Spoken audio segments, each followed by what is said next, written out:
Together.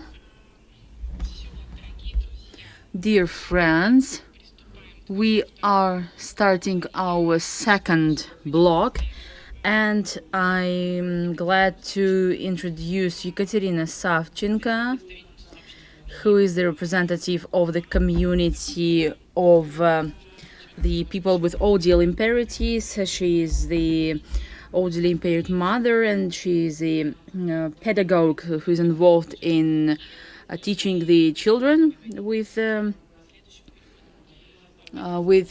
impairments. So please, I will make the translation into Russian from the sign language. And Katya, the floor is yours.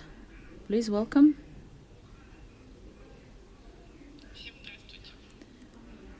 Good afternoon, everyone. I was already introduced. Before we start the topic that you can see on the slide, I would like to briefly tell about myself so that you know how the deaf person is growing, and probably most of you do not know how it's going on. I am deaf. I lived in the family, I was growing up in the family of deaf parents, and I have the elder brother. He has some remainings of hearing, but he's used to living in the world of the deaf, and we know how to live in the environment of deaf people, and I'm grateful to my parents for that. They gave me the sign language, and as I knew the sign language, it wasn't difficult for me to study at school. I studied at school for the deaf children, and I didn't use sign language. I studied with the Soviet methodology, where children had to learn how to understand and speak the spoken speech.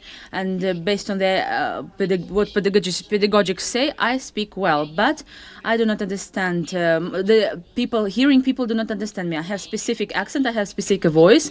I understood this only when I graduated from school, that this is illusion, that my speech is not clear.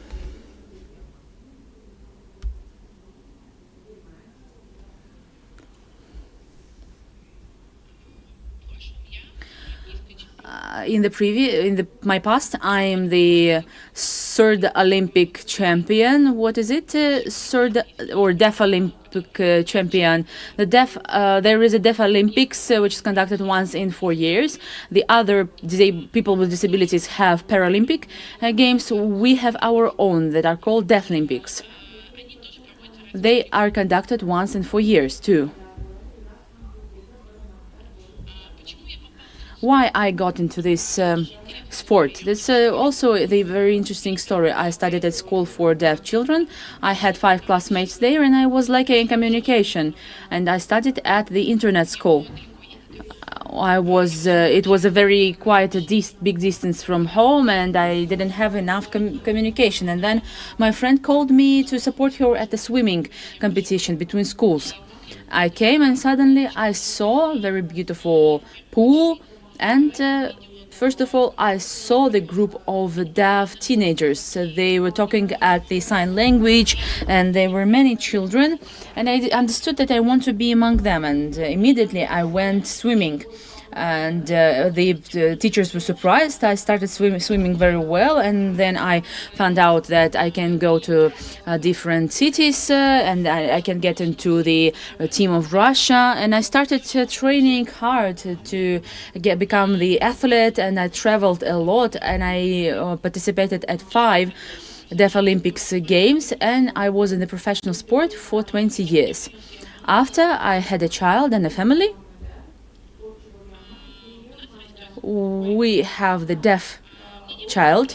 I didn't have a thought on the difficulties. I was just continuing the tradition on how I communicated in the family and how the tradition of training and teaching was in the family. But when my son went to the special kindergarten for the deaf children, I came up with the difficulties and obstacles in education. I was really shocked that in the kindergarten for the deaf children, they do not use the sign language. Still, the goal is to work with the development of audio persuasion or how to accept the information audially. And the parents told me that on how you can communicate with the child only with sign languages. Why don't you teach your children to speak? And the child wasn't interested to understand the teacher, and there was no contact between them. For your understanding, here you can see the picture. Here it's the first is the family, where only the sign language is used for 3 years, until 3 years, until going to the kindergarten. After, when the child comes to the kindergarten, he or she gets lost because he or she doesn't have the understanding of what the speaking teacher is saying, and they should wear the apparatus, and I'm supporting wearing the devices, but slowly they should move to the Russian Sign Language. And what should they do? I realized that the specialists, they have the medical concept of deafness, that they should treat it. They do not see that behind the ears of the child there is a personality, and the personality is not required.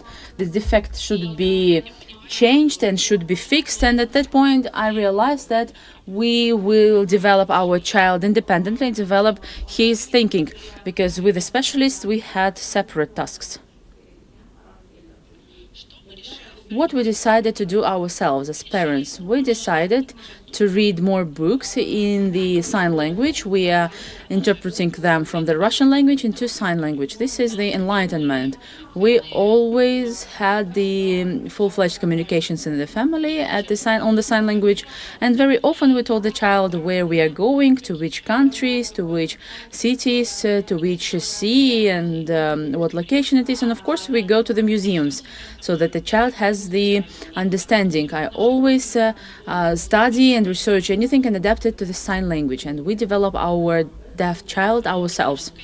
I want to say words of gratitude to the Garage Museum project. When I was growing at the school of deaf children, we didn't have the opportunity to go to the museums because there was no excursions with the translation into sign language. But now the excursions for adults appeared with the translation into sign language, and I was very happy to attend such excursion. And then there was the project on development of the deaf guides, and the guides were also trained how to conduct the events for children. It's something new in part of creating the museum and the accessible language. Mainly those children who came, they were from the families of deaf children. It's a very important fact because parents are interested in developing through the sign language, because much information can be perceived through this. Here you can see the photos of conducting different master classes in Garage Museum, and I really much liked this history that the master class of the deaf sculpture. You can see my son, he's in this striped jumper, and Luda is also here in the photo. We conducted the master class, and the children grew up, and first he was at this master class, and then he attended the master class of Adil. He's the deaf sculptor. He's quite popular. He develops different sculptures and participates in the competitions. And as my son asked Adil, how can you know this sign language? I'm a deaf sculptor. And my son, for the first time, he was surprised that the sculptor can be deaf. Such huge monumental sculptures. Yes, the deaf people can do this, and you can take the example to yourself. And the son started getting proud that he's deaf, and that he can be in the professional activity, and he can be the same and in any other sphere. And not only in the garage, of course, we have the excursions. There's a museum of applied arts named after Pushkin. You can see how many photos, how many children there are on the photo, and this is conducted by the special guide. Then we have the new House of Culture or Home of Culture Gas 2, and there are different projects, master classes, excursions, and camps for the deaf children, and some workshops, and etc. And of course, now there are really interesting projects on the research of the deaf community, deaf people community. The deaf teenagers come there to research and to learn about themselves. And now this is slowly developing through the museums, through the culture homes. How I make a conclusion here, despite the fact that the formal education is still developing the audio-visual images, what we can do outside, what can we do independently. We can conduct master classes because children, they love tactics, they love touching the things. It's very important to give him to do this. We can conduct the excursions around the city to let them learn about their hometown. What are the legends? What are the stories existing there? This can be done through the deaf guide or through the sign language. Of course, the deaf guide is more involved into that, how the information is accepted by the deaf children, and they can talk to the deaf children. And again, here is the we can take as a representation as a professional represented by deaf guide. Then the books can be translated into sign language. And of course, children should be taken to museums. This is contribution to the mindset, and it's good to have the deaf guide or the translator from the sign language. I would like to tell about this interesting thing. My son was at the second form, and we went to Crete island in Greece, and there is a famous museum of archaeology, and we started discussing with the husband that there is the labyrinth of Minotaurus, and there was a Persei and how he was killed and then he saved. So we come to the museum, and there is a maquette, a model, and he started himself searching in the book about the mythology and started getting attached to this knowledge. And we came back to school, and the teacher asks where you were on the first week of September, and we were at Crete. And the son started with his words saying, I went to the museum, I saw Minotaurus, I was to the Museum of Archaeology, and how Theseus killed the Minotaurus, and etc., and other mythological creatures. And the teacher was shocked. She wrote me after, I don't understand how your deaf son can understand the mythology of the 5th grade. And I was really interesting why she had such a stereotype in her head, why the deaf person cannot understand this, why the child should know only the school curricula. Maybe I do not give him the full information, but I talk with him about the things outside the school curricula, and with doing this, the teacher limits the child through such approach. And we need to enrich the mindset, the overview, through museums, through visits, through walks, and this can be applied to any child, but especially to the deaf child. And this again says about the advantages of the sign language. While the video is being loaded, after I had the second child, I continue developing my children. I read to them from their birth, and I started making more videos for archive. And then I saw the problems at the deaf parents.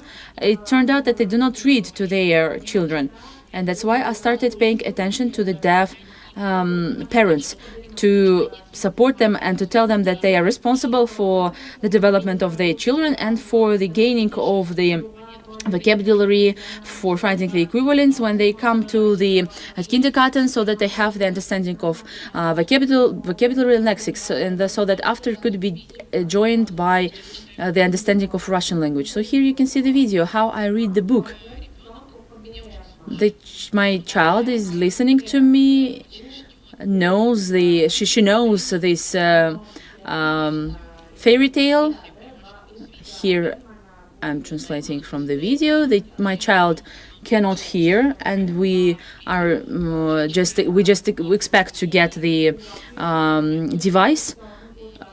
And here I'm asking where is the granddaughter. Here's the granddaughter. Help me to pull out the turnip. It's a very big and huge turnip. It's very hard to take it out. They called the dog, and the dog, she's going to bite you. The child needs tactile influence, and they need emotions at the level of eyes. So they call the cat grandparents or grandmother, grandfather, and we are talking about all of those who are pulling the turnip out. It's very hard and they cannot pull it out. I call her through touching her, and because the child doesn't hear her name, and it's very important to get the tactile involvement. I'm making the brief story here, and I'm coming up to the final part, that there is a mouse, and the mouse helped, and the turnip was pulled out. And everyone is happy that the turnip was pulled out. Thanks to the experience of my child, I see other parents that they do not have enough information how to help their children. Many parents wait for the kindergarten and they expect that children will be taught there. But in my experience, I can say that in the kindergarten they do not read books, they do not teach the sign language, and they will not translate this into Russian language. I decided to develop my course for children. I have a video on the sign language. I emphasize the role of communication with the child. It doesn't matter what the child is, deaf or audibly impaired, they should communicate, especially with for the deaf parents to communicate it on the sign language. They need to emphasize their visual contact with the child, and they need to support the fact that the parents should wear the hearing aid so that they have understanding of some sounds and some speech. To get information through the sign language should be started, getting the information through the sign language should be started at home. Also, many people do not understand, I told about the visual contact, why it's important. Eyes is the main way of receiving information for the deaf child. Through the deaf receive it through vision, and so how do we do this with the child? We look at the eyes to each other, and with this we are able to understand each other. The same happens with the translator. If we do not teach the child to have the eye contact, the child will look on the floor, on the top, but will not catch these eyes. And of course, it's normal that a deaf person can point with fingers, index with fingers. It's some people say that's bad, but we use this just to communicate. We show this is the wardrobe, this is the tree, this is the sky. So with this, we are able to establish the associations. It's normal for the deaf child. Next, I need to say that the parents need to help to prepare the child for the kindergarten. How do we do this? We continue learning the sign language, and then we add dictology. And the deaf people, they do not understand the sounds and what's the image of the sound. For this, we have the dictology. After we are moving to the syllables and like the sounds of the animals and etc. So we give some minimal layers so that the child doesn't get lost about this load coming from the Russian language, so that the child has understanding about the syllables, about the small words, so that they get prepared for the kindergarten, because there they don't have the sign language. I am for the development of bilingual method of teaching. For example, so let us start the video now.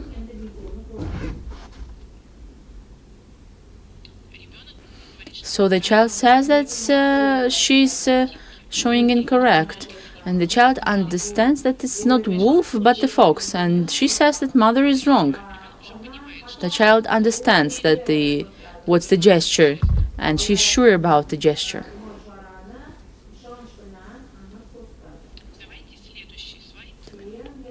Next slide, please.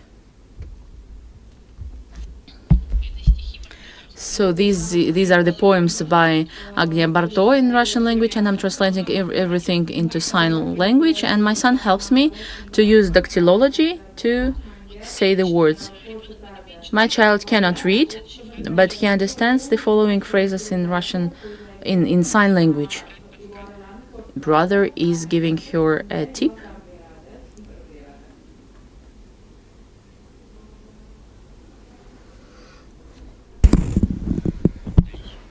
Let's move next. But I want to show that the deaf child can be introduced in a Russian language culture by gesture language. It's a tool. I conducted very interesting research, and after my practical work, I asked to calculate the number of gestures the child is familiar with. So it's bare minimum, more than 400 gestures. You see, if we are speaking about some indicators, the second child, he is partially hearing. He can say more than 50 phrases in gesture language. She knows a lot of gestures. She can read a lot. I'm giving you multiple examples from other parents as well, because you should respect the need of child for learning. It can boost the hearing memory development.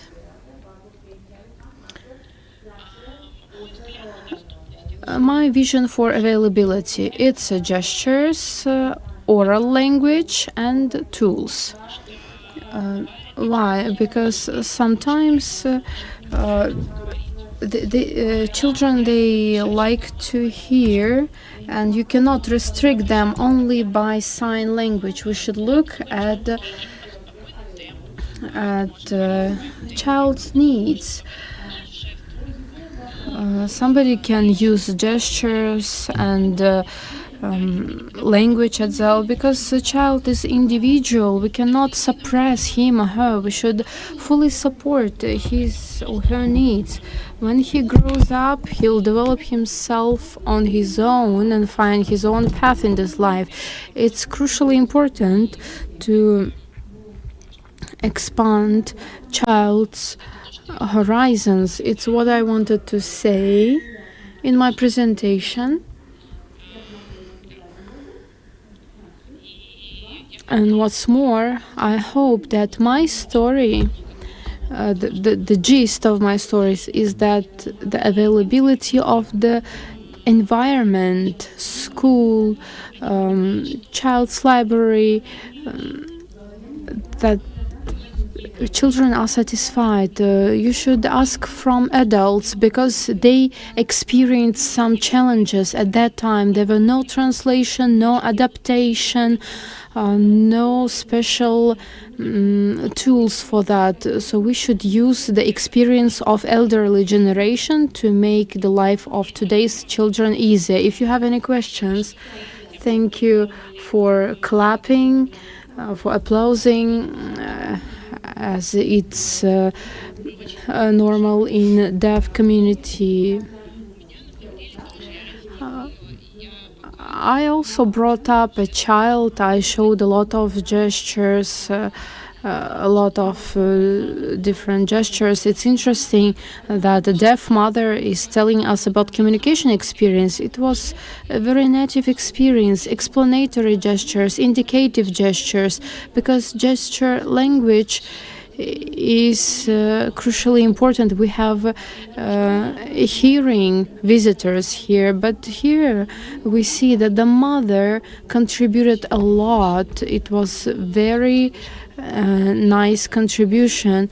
So the mother gifted the child the second language, we can say. And now she's doing the same with her grandchildren. And yes, grandchildren, they don't have disabilities, they hear. Anyway, let's continue with our speech. Of course, it was challenging. It was not that easy. both financially and morally, but in the end of the day, we see the results. I'm very grateful for this experience, to be honest. And I have the same. My parents were illiterate, but they showed me their love through gesture language. They tried to explain me whatever they could in gesture language. And thus I had the expanded interest for the environment. I really love books. I read a lot. What I want to say, you should translate books for children in gesture language. You can read Shakespeare in English even, or any other author. It can be Alexander Dumas. You cannot read it in original. You use the translation. It's available for you in Russian. Same for deaf people. If they cannot hear, if they cannot read, we do in gesture language, which is very nice. It will cultivate the love for books in children. If you have any questions. Hello, Ekaterina. Thank you so much for such comprehensive lecture. You really inspired us with your story, and I want to introduce myself. My name is Vera Mersidikova. I want to ask one question. Of course, there is sign language and technology, but in order to teach a deaf person to even produce sounds or speak correctly but using the tongue, for this, what do we need? How to reach such results? A very nice question. I also was very interested to teach my elder son. I failed teaching elder son, but the younger is more successful. Here we have the pedagogists that the A letter should be sung. For example, let's sing together, as if you have a child in your hands, or we show, for example, sound oo, and we ask how the wolf says. For example, wolf says oo, and we somehow correct. It's a special teacher of the deaf, and of course he or she should control what the mother is saying, and you should not frighten your child with some foreign, with some other people who comes and touches their mouth, tongue. It should be given in the form of game, like let's play in gymnastics of the mouth and so on, and the specialists should move towards these playing practices. So you play basically with your child, and then the teacher of the deaf comes and corrects some minor mistakes.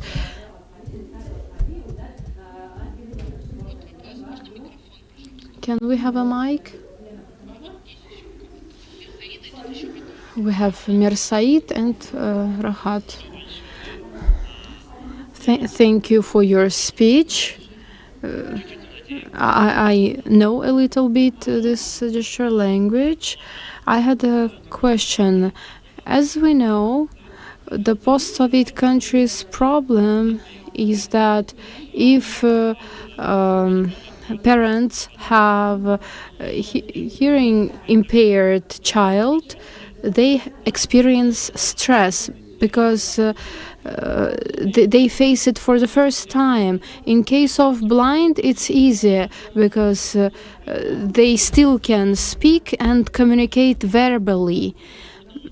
But how we can help parents without disabilities to bring up deaf impaired child. I studied the system, how to work with the deaf children in Russia Federation, and I'm still learning it. I know what is dactylology. So I'd like to ask, there is such a barrier between parents without disabilities and a child with hearing disability? How to eliminate this barrier? How to make their communication easier?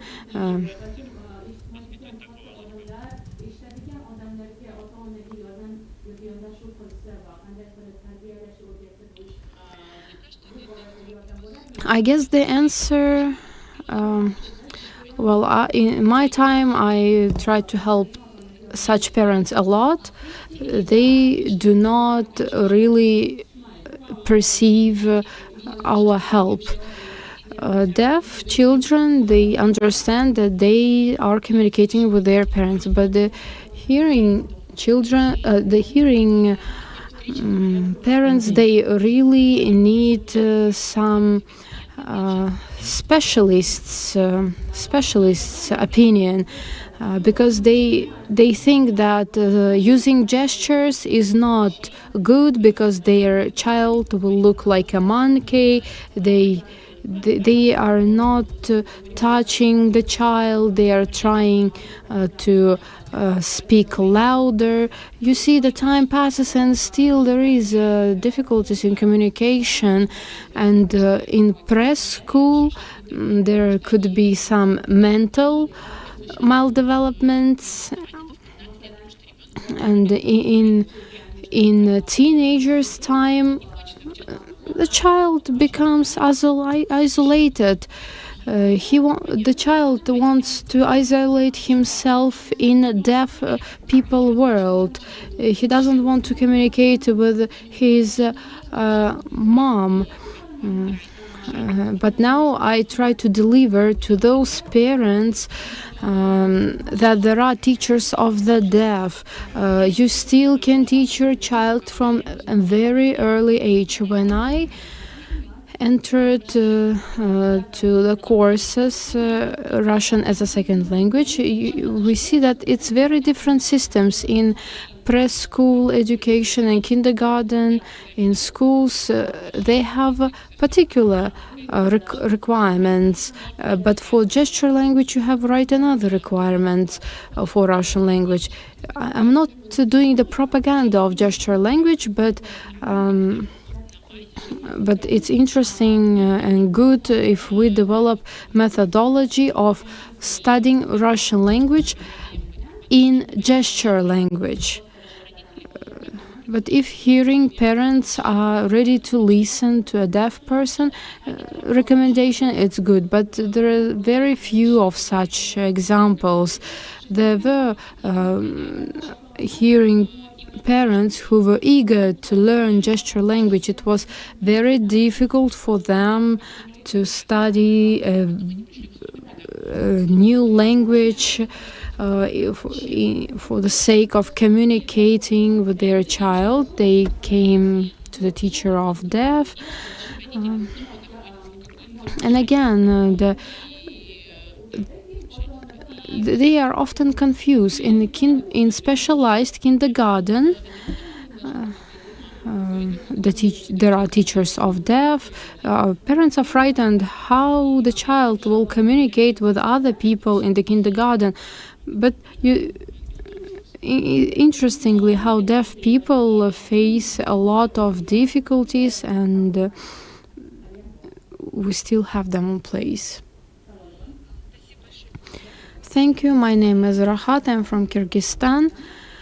Thank you, Ekaterina, for your presentation, because what you said is very much similar to what we have in our schools. They prohibit sign language. We tried it to test induction tool. We saw that they are not using cochlear devices, they are putting them in their pockets. We were very disappointed. I want to ask for an advice.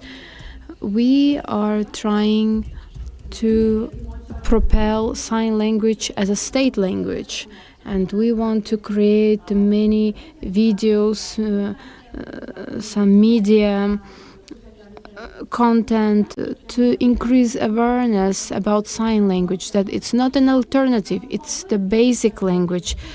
I have deaf colleagues, so we had such an idea now. We saw that in Western countries, there are interesting books with pictures.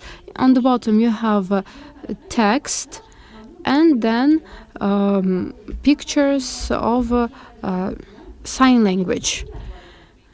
And some of my colleagues, they say that the gestures, they are in dynamics and the pictures are static. Have you seen in your practice such books with these gestures? Do we need such books, or it's a shipwreck? Interesting question, thank you. Books with gestures, they are very popular in USA. I spoke to those parents in USA. There is no special navigation in the book. You still need assistance. For example, dog, cat.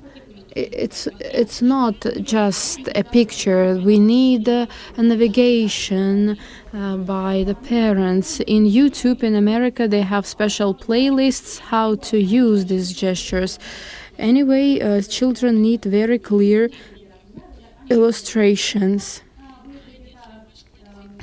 If in your school you have these problems, you can conduct an experiment to check to what extent children perceive information. Why I say about translator? My child is 13 years old. He hates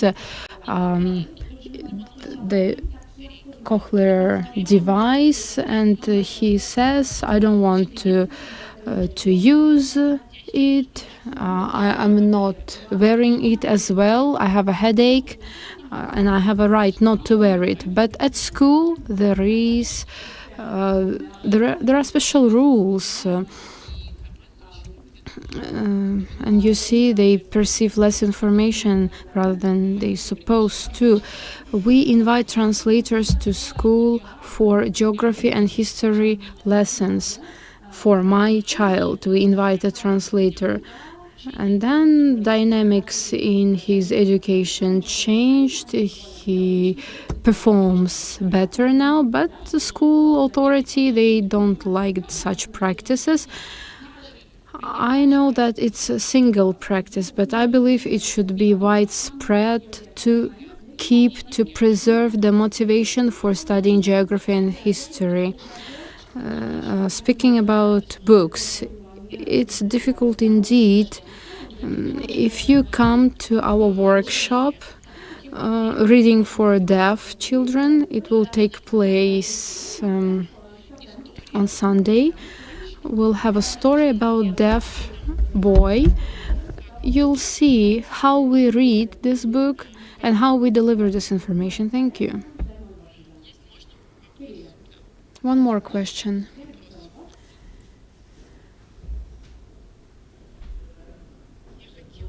I wanted to ask, as a specialist on gesture language who works with children, especially in education sphere, in Uzbekistan, 2 years ago it was banned to use gesture language, the same as in Kyrgyzstan. But starting from last year, they now allow us to use gesture language, but the problem is that we are lacking specialists.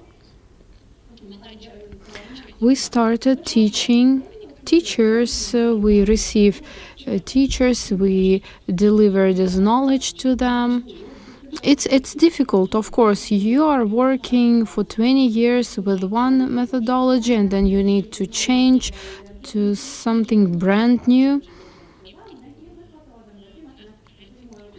And thus we start having inclusion in our schools. Now deaf children can attend regular schools, and we find such schools in the proximity to their houses. There is no need to use transport.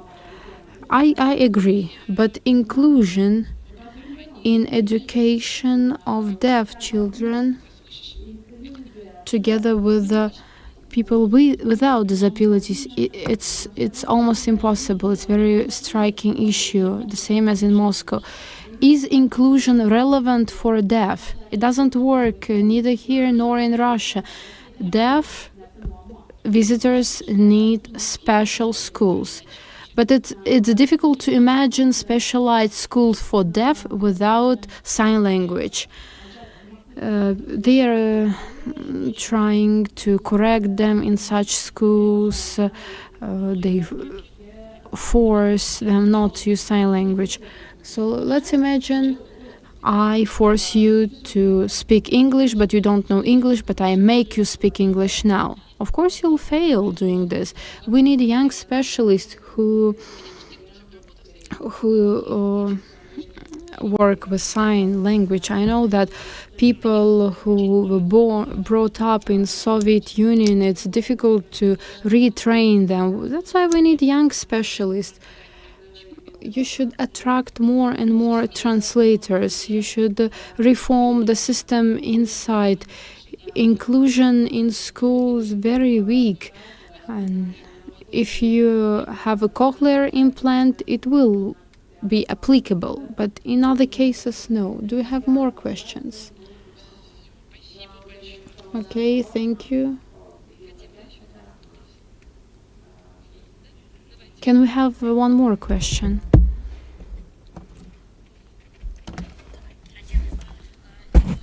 First of all, I would like to share the experience first and then give a question. Of course, for us, for the visually impaired people, the sign language is very important, while communication with the audibly impaired people, with the deaf people, because this serves for the development of human communication. As the main thing, first of all, when we were participating at different trainings and when we participated at the meetings or any master classes, we quite often met the deaf people or the people who had the hearing impairment. To have good communication, I needed to learn a little bit of sign language, and thanks to I know sign language a little bit. Even when we do not have the vision, we can communicate with the people who cannot hear, because we can express our opinion, but they can do this just through tactile communication. And with the help of this, we have the good and productive dialogue between the visually and audibly impaired. And this is a good experience for communication. I would like to give you the questions. Do you have in Russia a special training course that teach the sign language for the visually impaired?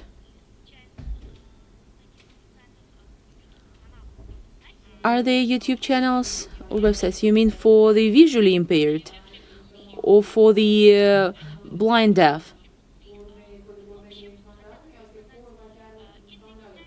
Well, both, I guess. Yes, we have, but it's not my topic, not my sphere. But in Moscow, we have such schools or such courses. I liked a lot that you tried to learn a little bit sign language. If you manage to do this, it would be great. It would be interesting to conduct your master class. How you read books, and you will be able to dive into our world. I would come up to such a master class.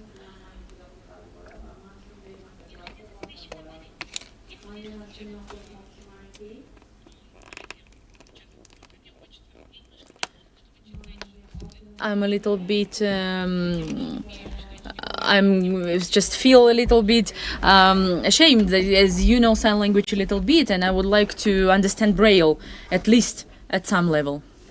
Thank you very much.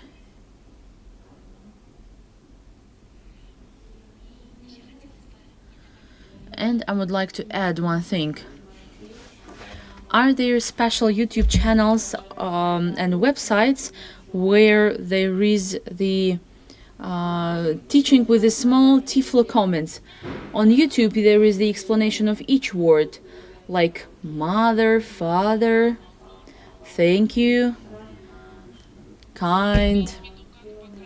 You mean on how to show the gestures with the specific configuration?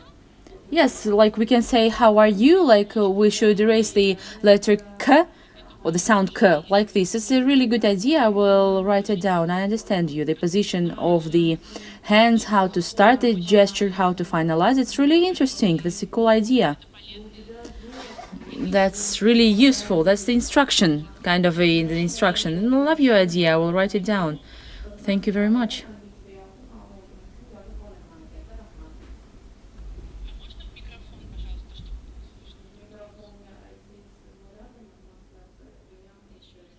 Once again, good afternoon. I'm at the Center of Young People and Children with the disabilities. And as you said now, this Tiflo commenting with the learning of the sign language for the visually impaired.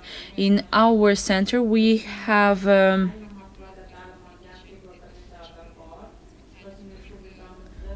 audio commentator, and now this sphere, this area is getting more and more widespread, and it would be a good idea to have the joint project, and at your place and in our place. It's really a good idea.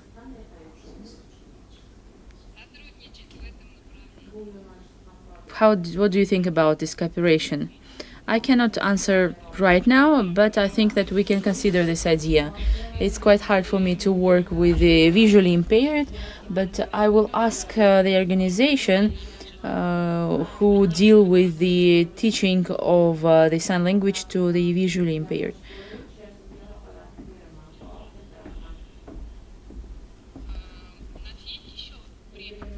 Do we have time? Actually, we are out of time. Now we are going to have the next discussion, and I will tell you what's next. Thank you very much. We will have a small break, like 2 or 3 minutes. We will have the technical pause in the stream, and after we will meet our colleagues from the GAS do and discuss their work.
Так, мы готовы выходить снова в нашу прямую трансляцию.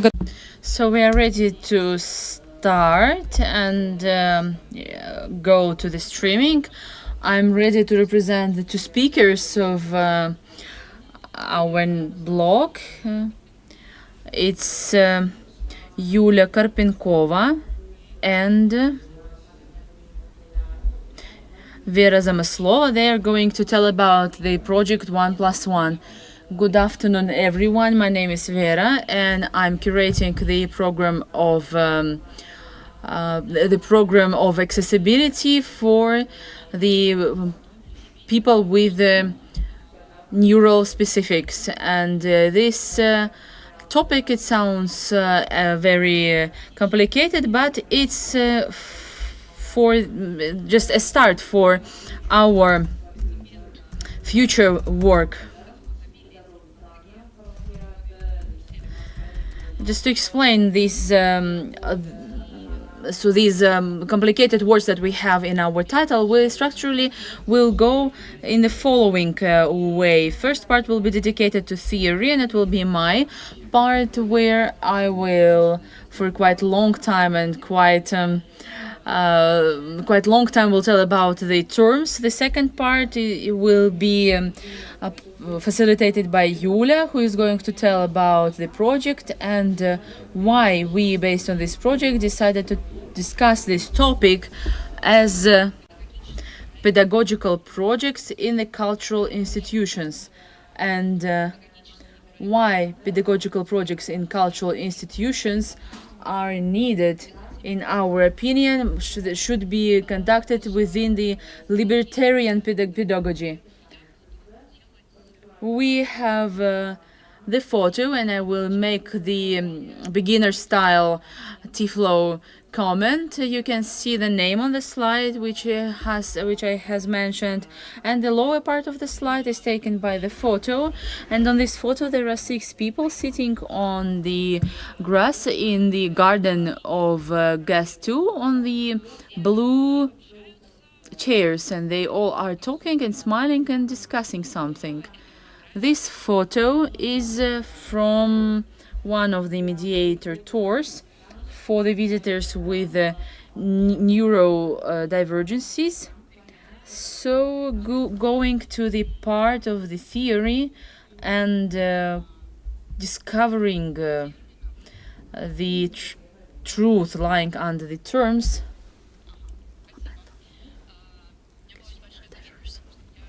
I was stopped a little bit. I'm not very much technical, and Yulia helped me to change the slide. Within the topic that we're going to discuss, it's called the Libertarian Pedagogy. It doesn't take the specific Libertarian pedagogy in the educational process, but something that is going against the classical pedagogy. I guess it's the perfect approach that now we are sitting after that couple of times we have discussed and started discussing the problem of the existing educational institutions, starting from the kindergartens and schools and ending up with the universities. And to this or that extent, we will continue this part. Why? Because to the different extent, any person, let it be the person with disability or any other, he or she gets into the classical education, and there the person faces the classical pedagogical methods. What it looks like. Usually this is the teacher, quite hierarchical figure of knowledge, and the teacher has the principal authority, and the teacher says the teacher should be listened to, and you should keep silence against the teacher. The student who is standing under the teacher, this is the figure of unknowing or non-knowledge. If we imagine any class, any form, whom do we have on the first desks? So it's great. And whom do we put for the back desks? So that's really great. We have the hierarchy inside the school students themselves. This all develops the good, wonderful situation which is known to all of us when, first of all, the person doesn't have the understanding of that he or she may not trust what is told, because there is the authoritative person who says that it's different, and there is the understanding on that the things written in the book, it's not true, it comes with the years. I don't know how about you. Just yesterday we discussed this point with Yulia, that this point in our life was at the point of university or even later, when we had the understanding that probably the book doesn't always say the exact truth.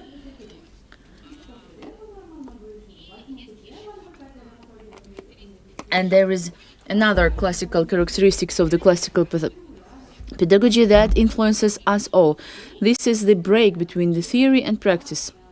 This looks like if you do not learn the rules, you will not be led to have any practical work. If you don't know how to work with the clay, no claying for you.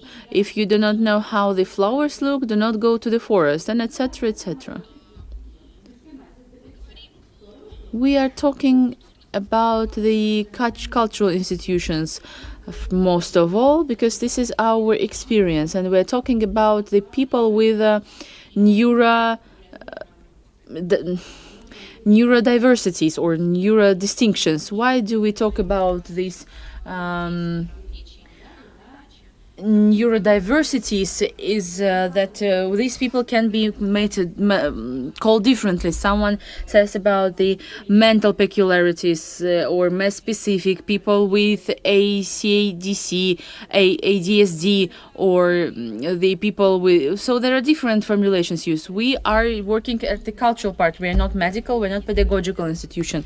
We do not establish or do not grant the diagnosis, and we do not pay attention to them. Just those who come to us is there only people, and that's it. And we look at them as only people. Why it's important for us to talk about the neurodiversity? Because the concept of neurodiversity, it's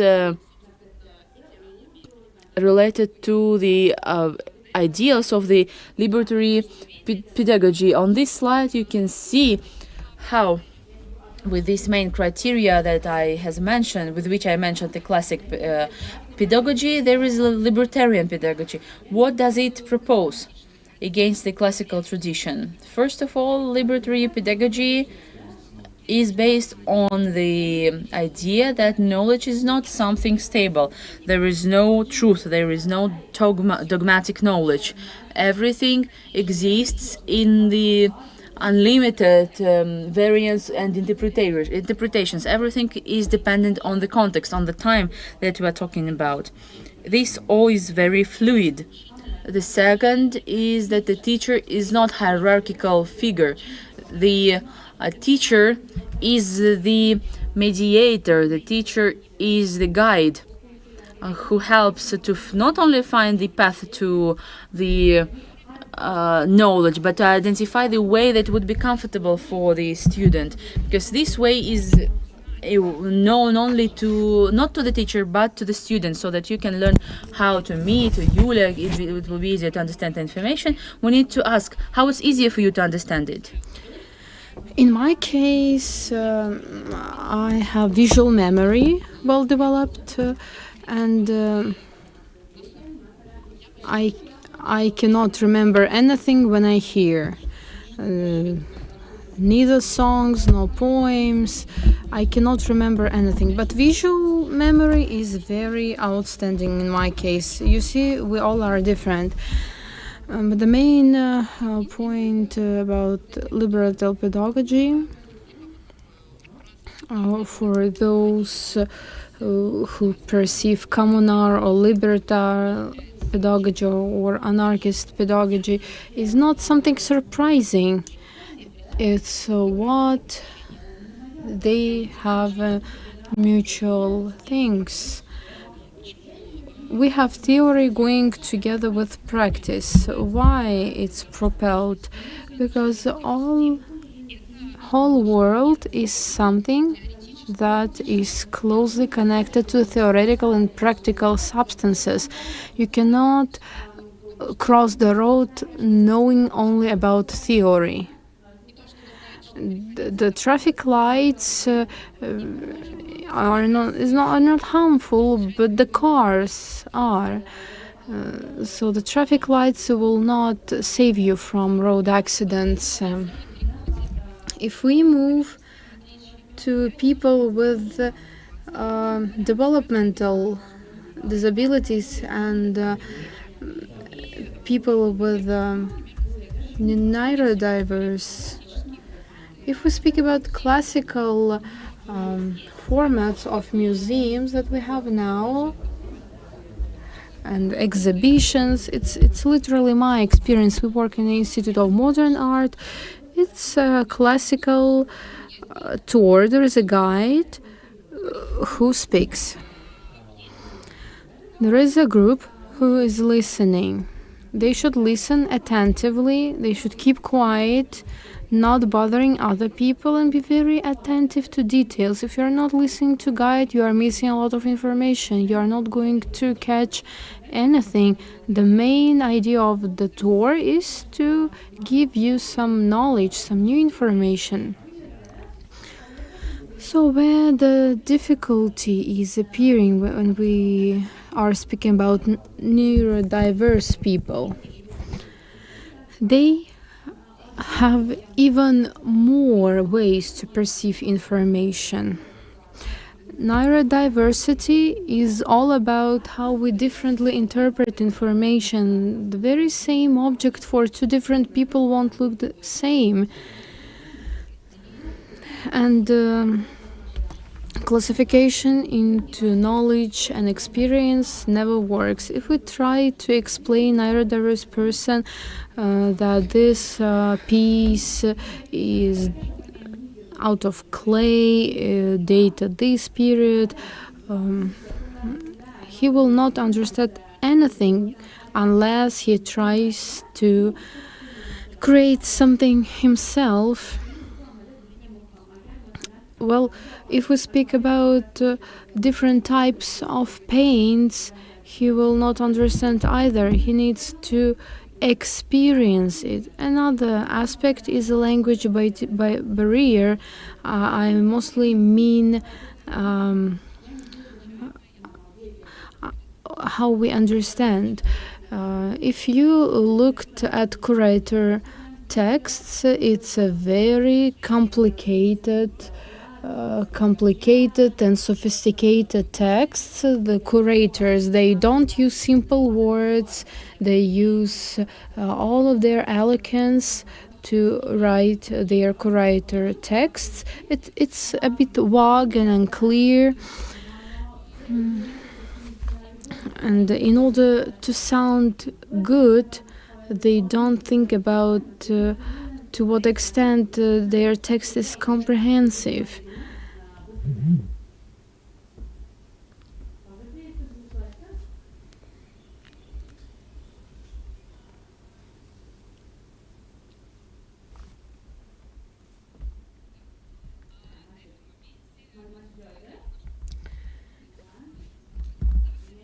Here I elaborate more about mediation. So what is mediation? Does anyone know who is familiar with the word mediation in any context? Well, I see a lot of people. That's great. Well, the mediation, there is such a legal discipline. Mediator is a person who appears in pre-court communication. So it's somehow the mediator, a person who is looking for compromises, for alternative solutions. And mediation in Russia, it's less popular. It's even entering the museums, places where there is no disputes. Well, the dispute is the difference, the gap between the piece and the visitor. And this gap, this conflict, is misunderstanding, miscomprehension. In this regard, mediator works as following.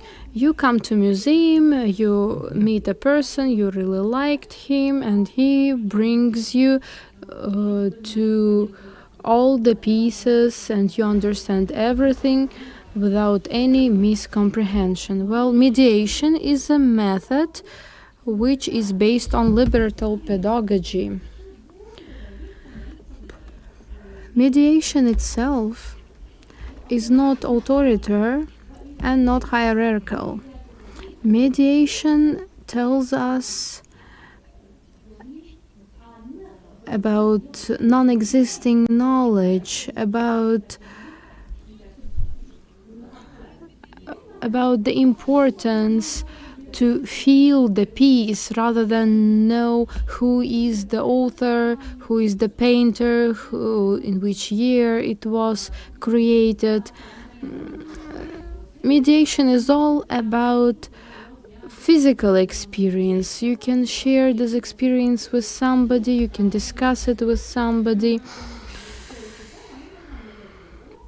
and go on qualitatively new level when you are genuinely interested. It works in different institutions. In GES too, it's a practice that is not alternative to general tours, but it's almost a main idea in our case. When we have exhibitions of modern art, the mediation is crucially important. And moving to the second part of my speech, not to be very theoretical and get back more on practice and give you more context. Well, all the experience Yulia will be sharing with you will go through generic learning outcomes. It's a direct translation. I guess many of you have heard about this. Anyway, I'm going to brief you about this system. It's the evaluation of internal content of the museum. Museum projects that are didactical. This is some kind of questionnaire which gives you understanding the level of compliance of the event with your internal purposes. Does it lead to some goals? So this questionnaire has five things. It's a knowledge and understanding, skills, attitude and values, enjoyment, inspiration, creativity, and the last one, activity, behavior, and progression. Well, all parts of the questionnaire, they are done in regard to the visitor, to the participant. So what did you get for yourself after the tour, after visiting the exhibition?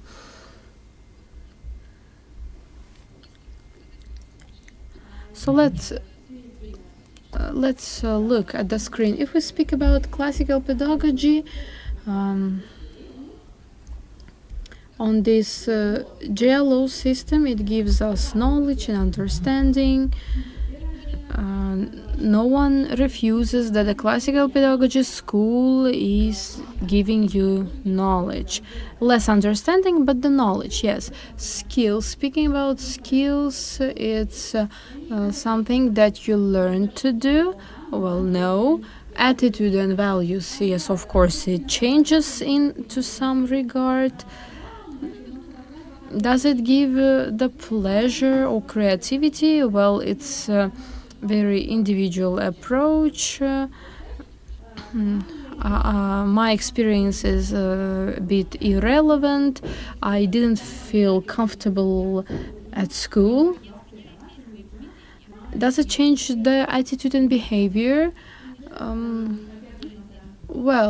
Classical pedagogy, it does change attitude and experience, but not to the better good.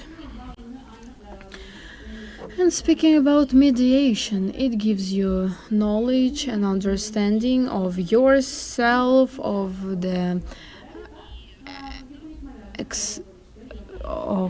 entire world, and the skills to express your opinion, to reflect your opinion. Then attitude and values, yes, it does. Enjoyment, inspiration, creativity, yes. But it's discussable. And actions and behavior, yes, of course, it changes.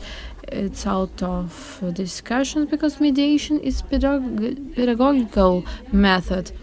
Here the boring part is over. Now I want to give floor to Yulia, and she will elaborate about experience of one of the projects that illustrates how libertarian approach in pedagogy can assist and be helpful in cultural institutions where where visitors with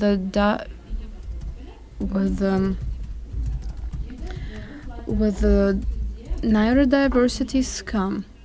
Here there is a name, my mediator tour 1+1. 1+1 is the name of the program, and the picture where people in a bit doomed atmosphere sitting. It's how our exhibition halls look like. They are sitting in circles, and in the center they have two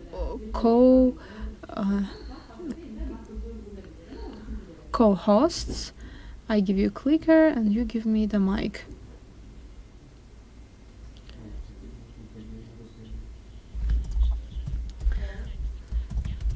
Well, indeed, let me introduce myself. I work as a mediator in cultural center. I meet the visitors and conduct mediator tours. Every day I face with a new group. They want to get to know the space, and in the format of a dialogue we got to know with exhibition pieces, and we discuss it and so on. As I said, the source of knowledge, not only me myself, because I'm familiar with the curator text, the biography of the artist, but every participant of mediator tour, they also have something to say. So it's somehow opinion exchange, experience exchange. So we get to know it all together. Every mediator tour is interesting because we share the information. The new formats of mediator tours, they emerge because we get to know our visitors, their needs and requirements, and this generates a brand new forms such as 1+1, the one I'm going to elaborate more on. What's most important, we have a regular tours for people with the neurodiversities, and we initiate a dialogue, and we get to know about their hobbies, about their interests, and sometimes we realize that they have some special interests or in-depth knowledge which we are lacking, we people who are specialists in arts, and we understand that they also have something to tell. It was the main idea to invite co-hosts with neurodiversities who will be a subject matter expert in our exhibition, and of course very interested in it. 1 year ago, or even more longer time ago, in parallel, several colleagues from our department, they noticed that in our tours with for people with neurodiversities, we had Sergei Lobachev. He is eager to speak about arts. He visited a lot of exhibitions, sometimes took over the mediator. And Gleb Pagodin, who you can see on the slide, a person who was very interested in the history of music, especially opera. He is expert on Shostakovich, and no one is willing to listen for this topic only. Thus, we came to realize to give other people chance to speak in some organized form, and at the same time give them experience from professional point of view, to give them some new experience. And for teenagers with neurodiversities, they're very much concerned about their professional orientation. They want to try a lot and understand what is genuinely relevant for them. And not always they have this option available to get to internship for volunteering experience. In the framework of public program, we got this idea. It was about classical music, to make a special tour. It was called Special Interest, like in-depth knowledge on particular topic. And we decided that it's going to be two co-hosts, one mediator who speaks with the visitors, and the second is a subject matter expert, and he will be the main speaker. He will be doing the tour about what he is interested in. By doing so, we conducted 4 tours with 3 different participants, and I want to tell you about this experience. So I changed the slide, and on this slide Yulia now will tell about the part which is written in the text. Here you can see the photo, and on the photo in the exposition space at the backdrop of a huge picture with cosmonauts standing next to the rocket. There are 2 hosts of the tour. It's Luba and Lubomir this time, and on the bench there are the participants who came to see the tour.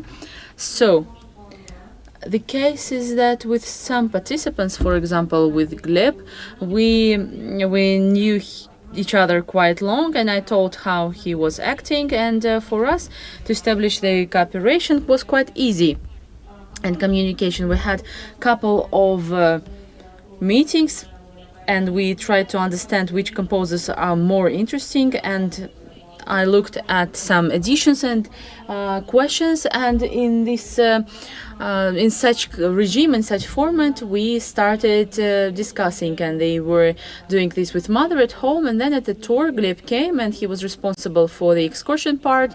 He was telling about the composers and the so the works that are interesting for him. And after this, we started discussing on how Gleb understands this biography of the composers. So this was quite organic, and it was quite easy for us to communicate, although we needed to understand the specialities of Gleb's speech and how could we redirect him if we went to some difficult to some depths of the biography which were difficult to accept. During the tour, we tried to tell him to find those facts that would be interesting for the people, which would help him to get into the topic of the meeting. And in December this year, the same at the mediation tour for the children with neurodiversities. Lubomir Muzeev, the teenager, came to this meeting, and the meeting was dedicated to this space. And we found out that Lubomir was very deep into this topic, and he was curious about it, and he knows about the planets and the space and the moon, and there was a desire to attract him in the same form of communication, because it was interesting for us to discuss this with the colleagues, and I wanted to have this tour on a regular basis when we would be able to add the speakers and let them participate at the meeting. With Lubomir, as it was our first meeting, I didn't know about his diversities, and that's why we needed to have the action plan, and so that we can understand how to construct the plan. And now we will share the plan. We had 3 trial meetings where we could understand how we can develop the tour.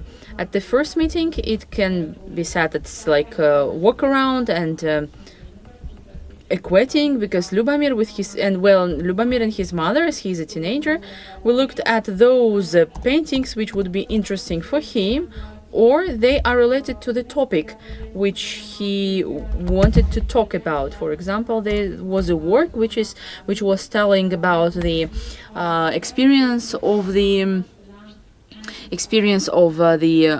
astronauts, and for example the food that they eat. So we took some points, the acceleration points or the starting points where we could start our communication. At the first meeting, he was talking about the material, he was making the notes so that he can understand what would be in the tour. Then we were working about the plan so that we can understand what would be the plan for the excursion, and I developed the notes, which after I sent to Lubomir so that he can understand how it would go. And then there was a second meeting, the rehearsal, where we were joining all those parts of the text of that information which he wanted to say through the work, and how we could communicate with the audience. And what was interesting, Lubomir was very nervous about that. He told this information to me and he wanted to tell it to someone else, but nevertheless we understood that this was the important action. And after this we started the tour, where we realized that it's not different from any other tours with the invited experts, when we are working in a pair together, conducting a tour for our exhibition visitors. There is one special need we needed to think. We needed to think on how to make it more comfortable, to dive of the expert into the context of the exhibition. I changed the slide. I will tell what is going on here. There are 2 images, and the first is the photo from the exhibition on space, and Yulia is standing next to the paintings, and there's a group of people next to her, and it's maybe complicated with the sides in the right, with the information on the right side, and this is the preparation note, and Yulia will tell what it is.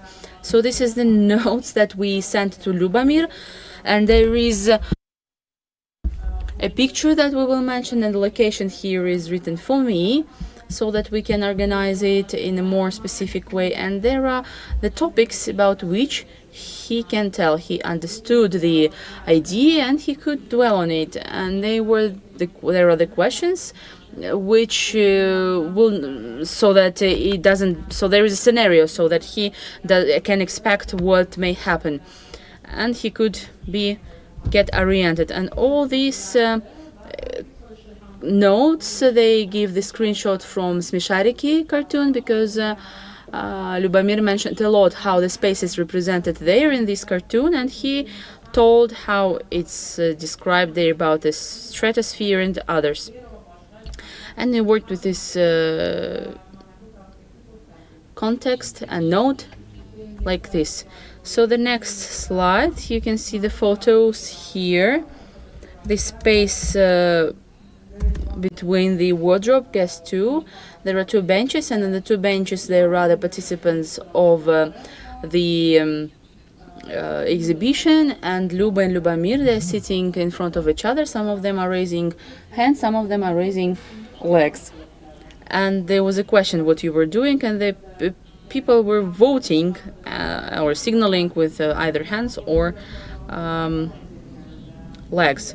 And I needed to say some practical part, as we as organizers, what we should consider the comfort of the co-host, because the person comes to the unknown space, not a very friendly environment of our exhibition. And what was very important is to consider the special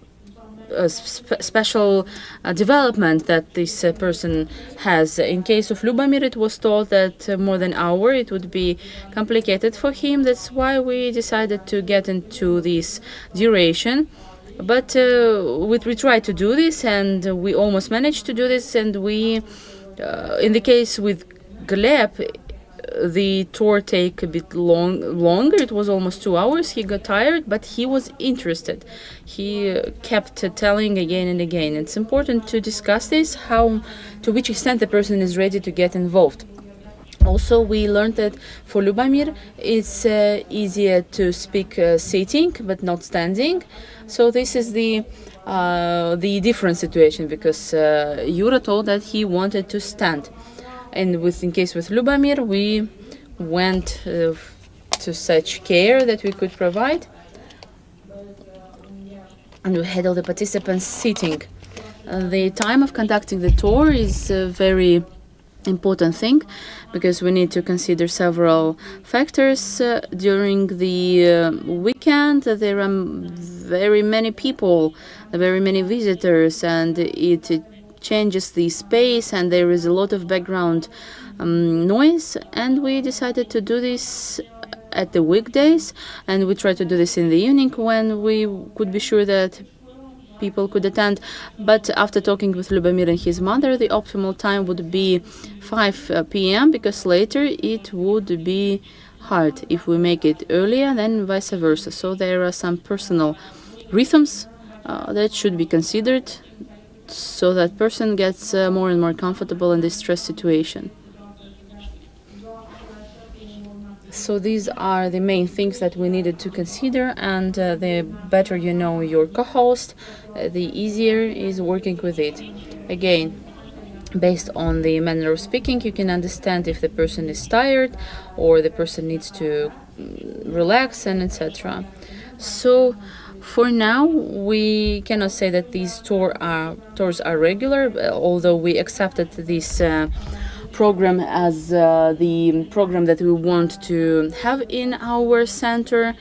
And sometimes people come to the tour and their interests are related to the topics discussed at the exhibition, but it doesn't always happen. And I hope that we will be able to find the participants who would be ready to get involved into this topic. And now we would like to show the comments of our co-hosts, the participants of the program, because we decided to get their feedback and to ask how they feel about the experience, what they liked in this experience, and what was difficult for them, on the other hand, so that we could consider this. Now we would be able to see these videos.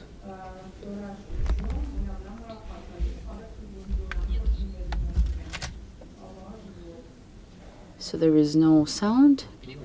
It's Gleb Pagodin.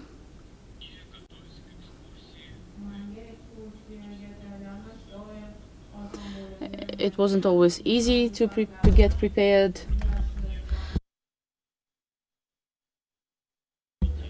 But it was interesting, informative, and useful to expand musical horizons. For us, they were pavilions developed with music of different composers, for example, Strauss, Shostakovich, Wagner, Liszt, and other composers. And the installation of hotel room, the Shostakovich Pavilion, was particularly interesting. Another difficulty was that when the first time I spoke about with the talks about Beethoven, Shostakovich, and Wagner, and unfamiliar visitors asked me a lot of questions about these authors, and I forgot to tell the most important facts because of this, for example, from Beethoven's biography. And the second time, in a small circle of my friends, it was easier for me to perform than in my debut. I would like to very much to once again speak with my musical speech about the singers, conductors, and composers, and other musical specialists. Thank you very much. Bye bye. It was Gleb Pagodin with you. And this is Lubomir. December 2023, me together with Yulia Karpenkova conducted the excursion about the space, and for these 2 times I went to the rehearsal and learned about the interesting facts about space.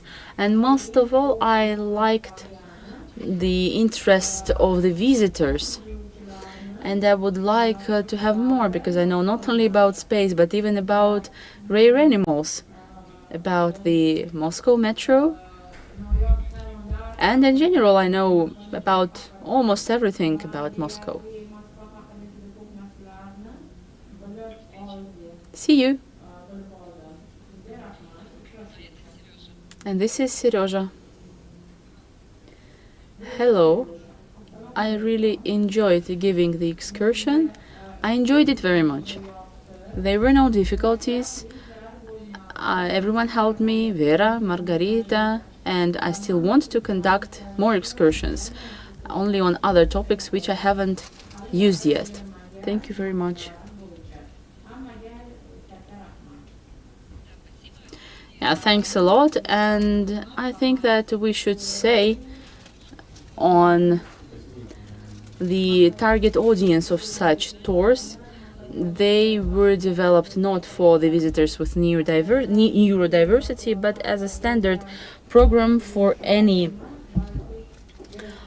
person who wanted to visit Guest 2. If you see the page of the tour, there is a mentioning about that what the special interest is, and that this is the organization for the people with special interest. But all 4 tours, in addition, except for one, Gleb has conducted 2 tours, and the second tour he has conducted among the people he knew, although 3 other tours were the tours which were attended by our regular visitors.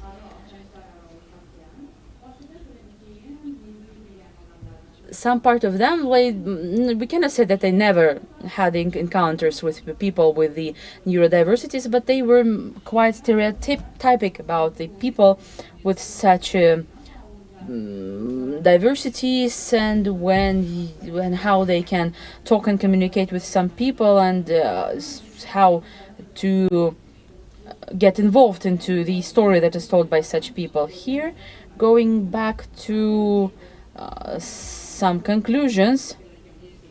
On this slide you can see the conclusions. Here I'm going back to the assessment to the assessment of the questionnaire for this specific project, and here I made the 2 columns. Here we have participants and co-host. Saying co-host, I mean in our example is Gleb, Serежа, and Lubomir. Of course, this may be and will be other people. As the participants, I here mean the group, the people who have arrived. Speaking about the knowledge and understanding from the point of participants, of course, is the information about Guest 2, the information about the special work. And from the point of co-host, this is the knowledge and understanding and how to systematize the knowledge. What is the special interest? The special interest, Yulia has fixed it quite well, but sometimes it's not structured at the person is just the unlimited desire to learn information for different topics. And this method, which was mentioned by Yulia, which is used in the guest 2 mediation, that's the attempt to show and reach out the person to that all this knowledge, they can be somehow structured. If we speak about the skills, for co-host, this is the skill of cooperating and communicating with people, and it's quite complicated for people with neurodiversities, the social distances and like being at the isolation happens to them quite often. And here I'm speaking more not about this, but not so much about the stereotypization of and of such some stamps that exist in relation to the people with neurodiversities, but it's about that it's real. Sometimes people have some periods when these people cannot go outside or they cannot talk with someone. So this is going together with some internal isolation, not only external. That's why any socialization, any process of communication with other people, it's very important. For the participants, the skill of communication with people with neurodiversities is really needed. And we had the comments on, and after the tours, the comments on that this is truly a really interesting thing, and we never thought about this, that this may happen, and for them it was the new experience.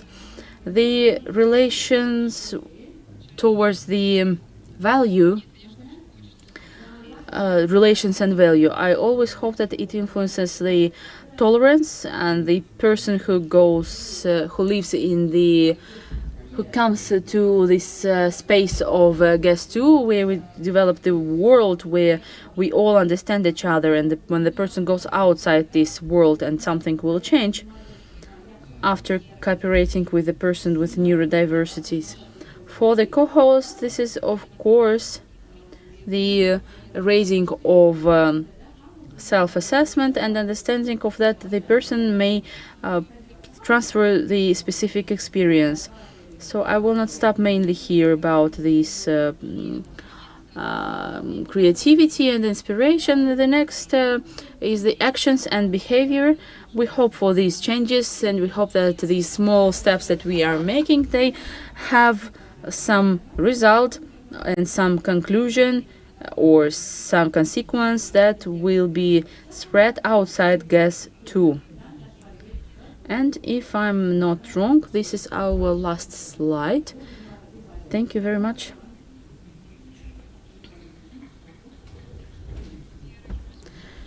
Vera, Yulia, thank you very much. Unfortunately, we do not have time for questions. We are late. In 2 minutes, here we will have the open discussion with Yulia Potsyluyeva, the curator of theatrical educational projects. We invite now all of us to the 2-minute break.